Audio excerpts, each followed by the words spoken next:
OpenAI just released the most powerful AI coding agent ever created. It's called Codex, and it's a real threat to all of the vibe coding apps. In this video, I'll show you how to use Codex, we'll test it on a large production code base, and I'll also explain how you can build anything with it. Alright, so the way you use Codex is actually from inside of ChatGPT. So when you log in, you should see this Codex button on the left. If you don't see it, you need to upgrade your plan. So let's click on it. This will open a new tab with the Codex interface. So as it says, it's still in research preview, meaning it will not be perfect. However, it is still very, very impressive. And later in the video, you'll see just how powerful this AI agent really is. So as OpenAI says, you can move a lot faster with Codex. It's a cloud-based software engineering agent, meaning it's not running locally on a computer, it runs on OpenAI cloud. It can answer code-based questions, execute code, and draft entire pull requests all by itself asynchronously. What that means is that you can also give it one task or 50 tasks and it will do it, no problem, because it's asynchronous on the OpenAI cloud. So let's click on Get Started and let's dive right into trying Codex ourselves. So here's a quick overview of what Codex can do. It can draft GitHub pull requests in parallel. It can navigate your code base and, look for bugs, review code, and suggest improvements autonomously. It can run lints and tests so that the code it writes actually works. And it's powered by an entirely new AI model, but more on that later. Okay, so the next step is to set up multi-factor authentication. Now, once you set up the 2FA, the button changes to say connect to GitHub. So let's do that right now. All right, so when you click on this button, it will open the GitHub connection. So just click on Authorize ChatGPT connector. And once you do that, you'll finally enter the Codex UI. So this is it. So click on this and then click on Add a GitHub account. And now you have an option to either select your personal account or your company organization, right? So for me, obviously, Vectel is my startup. And this is a large code base that is in production that has been used with over 50,000 users. So I'm going to show you how good OpenAI Codex really is on an actual production code base. So I'm going to select Vectel and then install and authorize. And there it is. We finally have the repo connected and we can select it right here. Once you select the repo and you have the check mark, scroll down and click on Create Environment. This will create a virtual environment on the OpenAI cloud where it can use your repo, write tests, do debugging, all remotely. You can do this even from your phone. This is the real magic of it, right? Next, you can select whether you want OpenAI to use your code to train and improve models. And then OpenAI suggests 3 pre-made tasks that Codex can do, right? So first off, you can ask about it. Explain the code base to a newcomer. What is the general structure? What is the important things? Stuff like that. Then to write some code. Pick a part of the code base that seems important and find and fix a bug. And then another question, go through the code base and find issues. Okay, so let's just leave this as it is. And let's start these 3 tasks. And this is how Codex works. It can do multiple tasks at once. So maybe you think like, okay, I need to improve the UI of my landing page. You just write that and start a task. And you think, okay, there is a bug in some TSX file. You write that and you start a task on that. So it can do these tasks asynchronously, so multiple at once. And then you just really are the CEO and you're delegating the work, right? Obviously, it cannot do a entire refactor of your entire backend, right?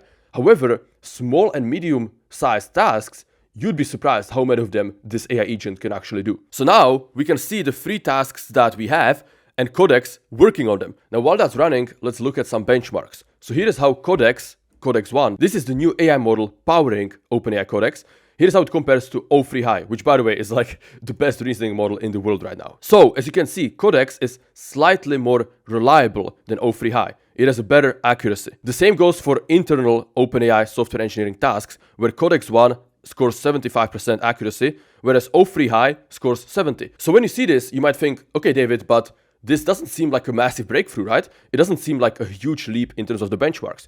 And you're right. The real breakthrough is in the interface, where you can kick off 70 different tasks and it autonomously does it while you go for coffee with your friends. All right, so it seems like one of the tasks is done. And that's the explain the code base structure. So let's click on that. Took 2 minutes and 19 seconds to do this. And here's the answer. The repository contains a Python backend with fast API and a Next.js frontend.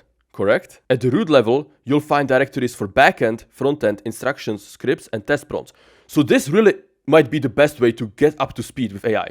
If you're a beginner programmer or intermediate, and you start working at some company, or perhaps you want to learn an open source repository, just load it into Codex and have it explain it to you.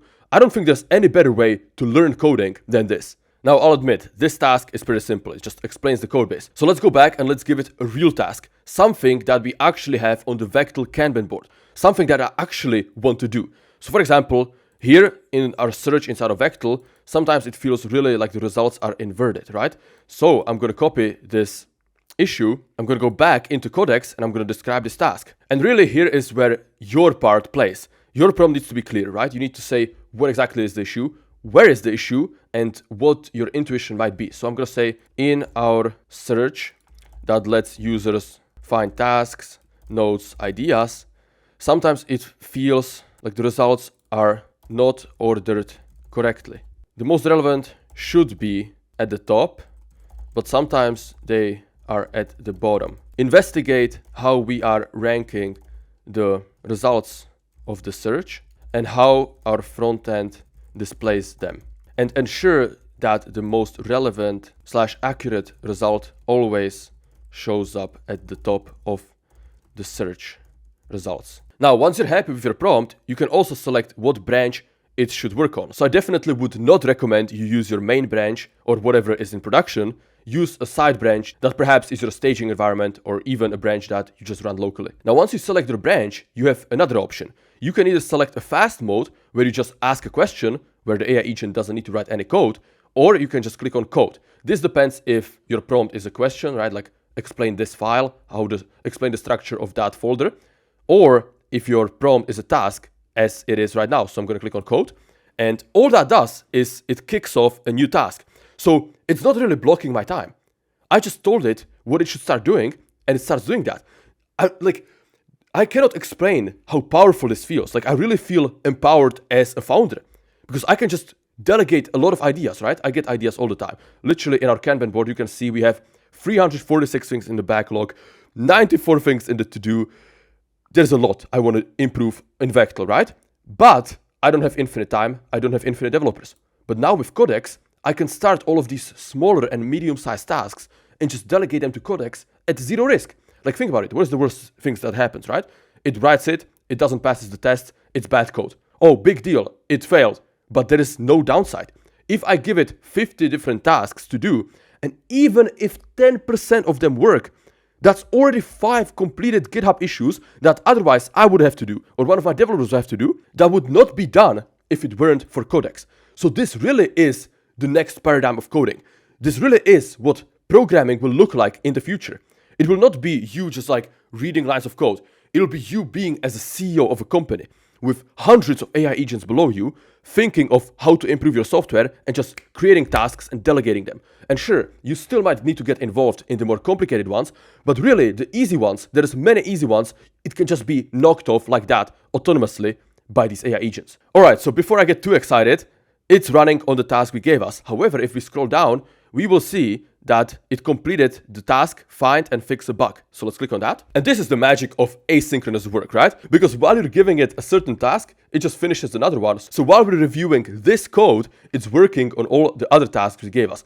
So man, this is really, really exciting. I cannot explain just how energized and excited I am to use Codex to build even faster. Like this is vibe coding 2.0, guys. This is the next paradigm of apps, right? You have Cursor, Windsor, Lovable, all that stuff where you still have to do a lot of the work. Then you have autonomous coding agents like Codex, which is really the next level of AI. It's the next paradigm. It's a big step towards AGI and how humans will interact with AGI. All right, so let's look at what Codex did here. So this is the pre-made prompt that OpenAI suggested. Pick a part of the code base that seems important and find and fix a bug. It worked for 3 minutes, and then it implemented a fallback mechanism in the token counting utility, so the app can operate even if the optional tick token package is missing. So I wouldn't say this is anything crazy, right? I mean, it's probably better than nothing, but I wouldn't be too impressed by this. So let's go back and let's give it yet another real task from our Kanban board, because this is what I want to see. I want to see some pre-made OpenAI stuff, right, that they show us. I want to see if it can do real work on my AI startup, which is used by thousands of users today, and which will save me real time, like potentially hundreds of hours per month, if Codex is even 15-20% reliable, right? Okay, this is a good one. So we have a conversion from node to reminder, and I think it's too predictable. So what I'm going to do is I'm going to describe this task, saying that it almost always sets it to every 7 days. And then I'm going to say what it should do. Rewrite the prompt so that it's a bit more random. Tell it to choose specific numbers, such as 13 every 13 days or every 19 days or every 31 days instead of just every 7 days or every 14 days every time. And then I'm going to use one of my favorite prompts when vibe coding. Do not change anything else, just fine tune the prompt responsible for this. Okay, and let's click on code. And just like that, we kicked off another task. And while we did that, our previous one has some results. So let's click on that. This is the search results issue. So let's scroll up. In our search, sometimes it feels that it's ordered incorrectly. So it worked for 2 minutes and 18 seconds. And by the way, when you're inside of Codex, you can always see in the top right how many tasks are being worked on. So right now it's 1, but you really should maximize this, right? So currently, Codex is only available for Pro users, which is $200 a month, which is the plan I'm using. Team users, which is probably the most cost-efficient way to do it, because if you get ChatGPT Teams, you just need to invite one more person, and then you're paying $60 a month, and you can get access to this instead of paying $200 a month. So pro tip, if you want to access Codex for the cheapest, use the team plan, invite your family member or friend, split the cost, and you'll have it basically for the same price of ChatGPT Plus, but you'll have access to Codex. So if you're on the Pro plan, Team plan, or Enterprise, you have access to it. Free users and Plus users do not have access as of today. Okay, so let's see what it did. The code now sorts search results on the client side. This assumes each object includes a numeric rank field. Okay, so it made an assumption that I'm not sure if it's correct here.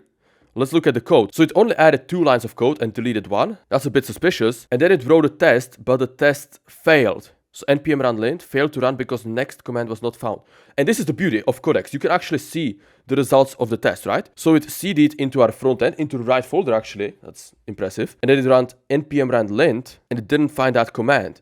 So I think this is honestly an issue with OpenAI setup. This doesn't have to do really anything with my code base or this task. It just seems like OpenAI didn't give it sufficient packages in their environment and it just tried running a command it cannot really do. And again, Codex is in research preview, so it will not be perfect, okay? Understand that. So don't be like, oh yeah, there's a lot of bugs. Of course there's a lot of bugs. Guys, we're at the cutting edge of AI. Like this is pushing the limits of what's possible. Of course there are bugs. Of course it's not perfect. Stop trying to be like, oh yeah, Google search result always works, like Codex is buggy. No, when you're pushing the limits, there will be bugs, there will be errors, there will be mistakes. But we're witnessing what the future looks like. And really, I want you to appreciate that. Because OpenAI has been on fire lately, and Codex might be my favorite release of 2025 so far. And they have released a lot of features. Okay, so with each task, you have this button at the top right that says push. So if you're happy with it, you can push it to either create a new pull request on your GitHub, or create a pull request as a draft, or copy the git apply, or just copy the patch, right? So you have 4 different options what to do with this if you're happy with it. Personally, I'm not happy with this one because it assumes that there's this rank field, which very likely we don't have here. So I'm going to go back and I'm going to give it another task. So let's go to the Kanban board and let's find some other work for it to do. Okay, this one could be interesting.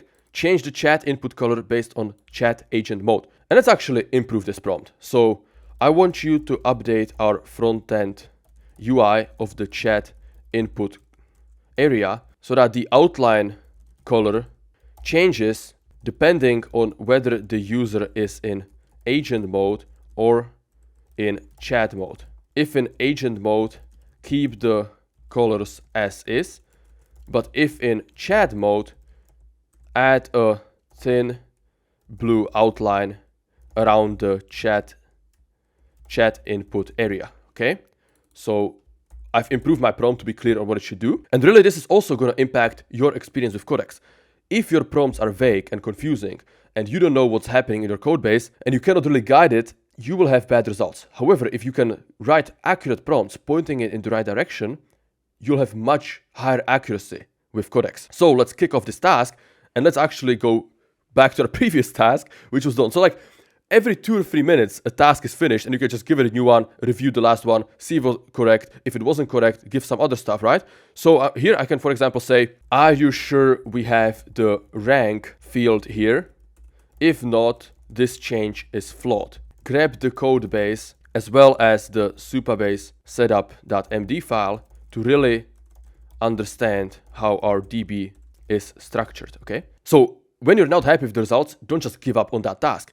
Give it some feedback and let it try again. All right, so this is what it actually looks like when you're clicked on a specific task if you want to watch Codex running. So it says internet turned off.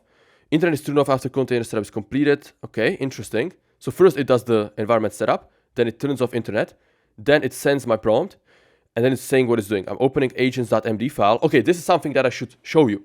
Agents.md file is actually the system prompt. It's like the global cursor rules file. If you use cursor, you know what that means. That allows you to describe how the AI agents inside of Codex work and think and behave. So in our case, it says there's no agents.md at the root on within 2 levels. So let's just add it. Let's go back to GitHub and I'm going to create the agents.md file and I'm going to set it up because this is very important if you want to use Codex seriously. So I'm here in the repo, as you can see, on the same level as the cursor ignore and cursor rules file. And what I'm going to do is I'm going to do add file and create a new file. I'm going to name it agents.md, exactly as OpenAI recommends. And in here is where you put your system prompt. This is really the bread and butter, what will allow you to control how Codex behaves, right? So what I'm going to do is I'm going to switch to cursor and I'm going to copy my 418 lines long .cursor rules file, which I've spent hundreds of hours optimizing, and I'm going to use this as the agents.md file. Now, if you want to have access to my entire cursor rules file, as well as all of my other prompts and instructions,